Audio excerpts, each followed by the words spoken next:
Pernah nggak sih denger cerita warga soal suara-suara aneh dari kuburan?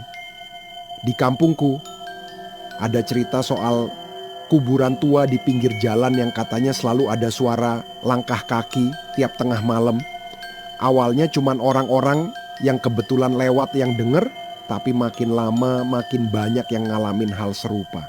Katanya dulu ada seorang penjaga kuburan yang meninggal di situ, dan sejak itu setiap malam suaranya masih terdengar mondar-mandir seperti dulu waktu dia masih hidup.